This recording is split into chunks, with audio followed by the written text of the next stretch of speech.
Welcome to the NorthLakes podcast, where I bring in guests to help break down topics related to your health so that you know just a little bit more and have access to tools and resources to dig a little deeper if you'd like. NorthLakes podcast is hosted by me, Jeremy Oswald, with guests from the NorthLakes team. Today on the NorthLakes podcast, we are going to be talking with Dr. Allison Allen about anger. What's good about it? What can be bad about it? And what are some things you can do about it? We'll start off by talking about what else? Her dogs. Are they two Bassets? I have 1.5 Bassets because I have the Basset and then I have my half Basset. So I have 2 dogs, but 1.5 Basset hounds. Yeah, Honey is a rescue from the shelter, and she's half Basset, and I don't know what the other. Yeah. But that's not why we're here. We could talk about pets and mental health someday. That'd be, yep. Thanks for doing this today. I am so glad to be here. Yeah, so we're going to talk a little bit about anger. I get angry, sometimes. What does someone experience once it becomes a concern, or what's going on where this is maybe more angry than you should be? Sure. Well, I want to back up just a little bit and talk about why anger is great, and then talk about when it's a problem, if that's okay. Anger gets such a bad rap, and it can be a huge. What we do with anger can be a huge problem, but anger is not a problem. Anger is an incredibly valuable emotion, one of our emotions, and they're all valuable. So I just would backfill a little bit to, say, ooh, anger, because it's an issue. I brought it up as something good to talk about in the context of everything right now and the potential for trouble. But So, I thought about anger in the context of the pandemic and the issues that we are probably having with anger. And so, of course, the problems that we have with anger. And I do want to talk a little bit about that because anger, when we mismanage it, can absolutely lead in problematic directions. I mean, if you listen to the news, you know that. But I want to back up a little bit first because anger does get a bad rap. We just hear about when it goes wrong. And so, as with all the emotions, I always want to make sure that we know that all our emotions are, for one thing, normal, but not just normal, but actually super useful when things are going well. So, and they all have their purpose. They all convey information to us. And so with anger, and it might be a little bit oversimplified, but the big thing that anger does is signal us that something is wrong and a change needs to happen, which is why anger is energizing, right? Anger comes with energy because it's telling us there's a problem here, you should probably do something about it. So in its purest sense, that's what anger should do. It should show up, get our attention, and let us know that there's something here that needs to be addressed, and then it should go away. Right? And of course, that's what doesn't happen, and often with us, and that's when we can kind of get into trouble. Or we have things that are chronically sort of tweaking our anger. And so as say, a pandemic might be doing that, keeps hanging around and not leaving, and people are getting more and more angry. And so in this case, it's really tough, of course, because people are angry. People are super angry at people who are not vaccinated because here's the Delta thing. And people are super angry because people keep yelling at them to get vaccinated, and they have reasons for thinking that they shouldn't or aren't going to. And so there's just a ton of anger on both sides, just as one example. But it could be, politics. Could be COVID, right. could be politics, could be driving. Could be your 14-year-old, I've heard that they are challenging to raise. So, so yes, all kinds of things can make us angry. And again, anger isn't in and of itself a problem. The problem is what happens next. And one way to think about the problem, when anger is a problem, is when we act on our anger in such a way that it doesn't line up well with our values.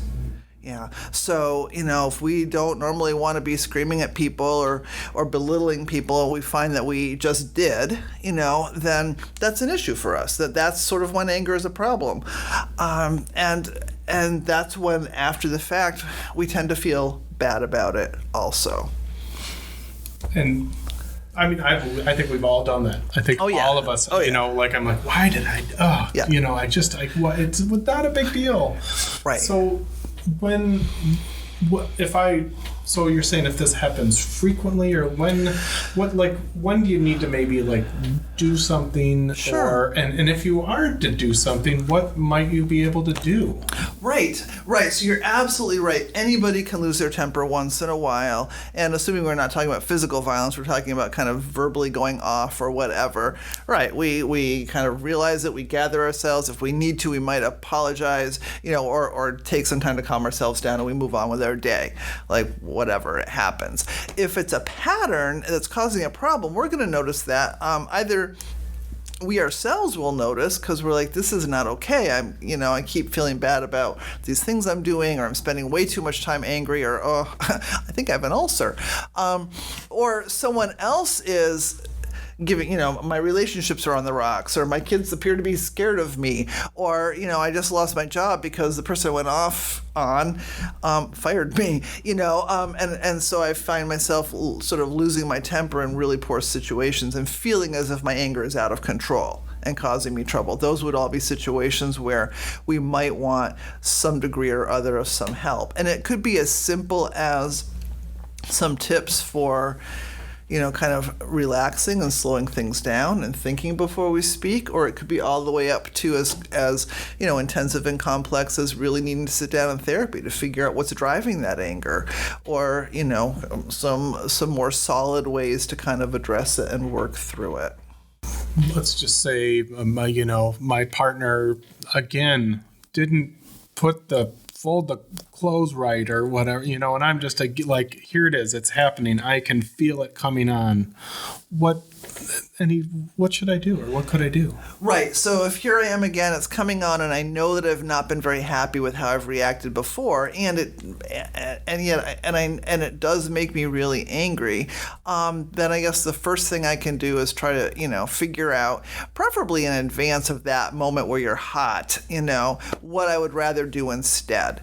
So, and that could be any number of things. Sometimes the whole breathing thing is tried and true, like just breathing and counting a little bit. And just to go back to breathing, people will roll their eyes a little bit at breathing, but slowing down and taking a few deep breaths is helpful in almost any situation. The reason being that when we are amped up, whether it's anger or anxiety, we go into kind of fight or flight, right? Anger is fight, generally. Anxiety tends towards flight. When we are in that mode, our attention gets very, very narrow, and we do not do good problem solving. We don't keep perspective. We don't remember so much our values and why we wanted to do something differently. So taking those breaths, especially if we extend our exhale out a little bit, will do wonders for just giving us a little bit of a window and some perspective to remember kind of how we are going to want to proceed, what we need to do if we want to feel good about ourselves on the other side of this elevated anger. So a few breaths can really help us remember who we kind of want to be. And so how about on the other side of that? Let's say, and I'm sorry, I came like the example of my partner folding clothes wrong. I don't know where that came from. We can talk about that later, okay, Jeremy. That sounds excellent. But what about, let's say, someone in my life I feel is experiencing a lot of anger, and it's become a concern for me. What can I do? Can I do anything for them, or any suggestions about avoiding? I guess there's two things. Like, what could I do for them? And then, I guess if it's a dangerous situation, get out of it. Well, that was the first thing I was going to say. Is right. So first, you want to make sure that if you're feeling unsafe, the thing to do is to take care of your own safety first, and then try to think if there's something else to do. Assuming you're not talking about that, you're just seeing a problem where anger is creating a problem in the relationship or for your partner. The best thing to do is to find a time which isn't a time when that anger is showing up, to talk about it a little bit. And and how you do that's going to depend a lot on you, what you're comfortable, how you're comfortable expressing yourself, and also on your partner. It might be best to sit and talk about it. For some people, it's better to write something down. It just depends. But letting somebody know what you're seeing and why you're concerned about it, in a relatively low key but honest way, would be the place to start. If you find that you're scared to do that, I'm going to circle back around to maybe it's not a safe situation, and you might want to consult with somebody, about how to proceed best if you're just not sure. Well, and I'd like to go back to your what we started with, where you're saying like anger is an emotion. It's and all our emotions are legitimate, and to be able to explain that, use that as like hey, you're angry. We all get angry. It's right. We also may need to remind ourselves of that. Like if our partner's getting angry, or if we're constantly like alarmed by people's anger, it's possible that their anger isn't out of bounds. It might be that we have, through our learning history and our experiences, we're really sensitized to anger, or we feel endangered by anger. And I hear that a lot from people. People will often speak as if anger and violence are equivalent. Anger is not okay, and what they mean is violence isn't okay. And often, folks have experienced violence, maybe in their family of origin, or maybe in a previous relationship, or just from what we watch on the news. And but especially if in our personal experience we've experienced violence from angry acting people, we're going to learn to be afraid of anger. And then we have to start doing some work to distinguish between anger, which is just an emotion and is not inherently dangerous, and violence, because sometimes we'll react to a person who is angry as if they're dangerous to us when they are not.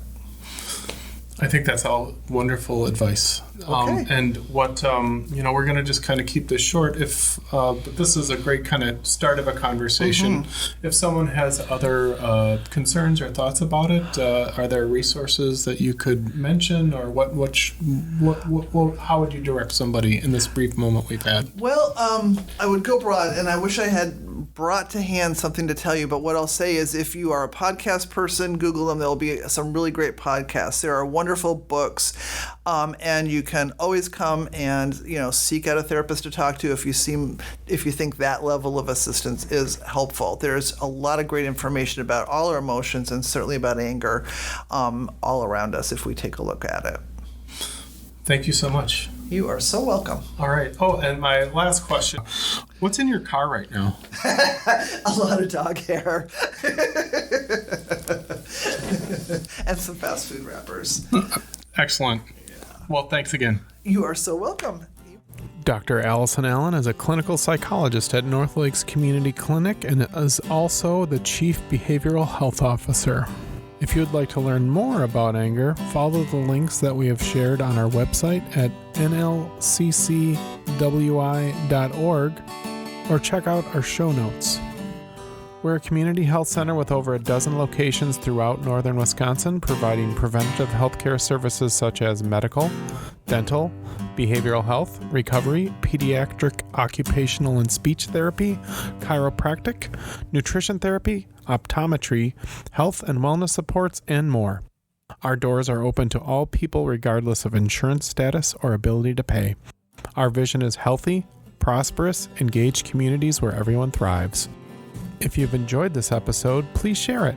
And if there's a topic you'd like to hear about in the coming months, email marketing@nlccwi.org. That's marketing@nlccwi.org. Who knows? You might even be featured on a future episode. NorthLakes Podcast is a production of NorthLakes Community Clinic. Thanks for listening.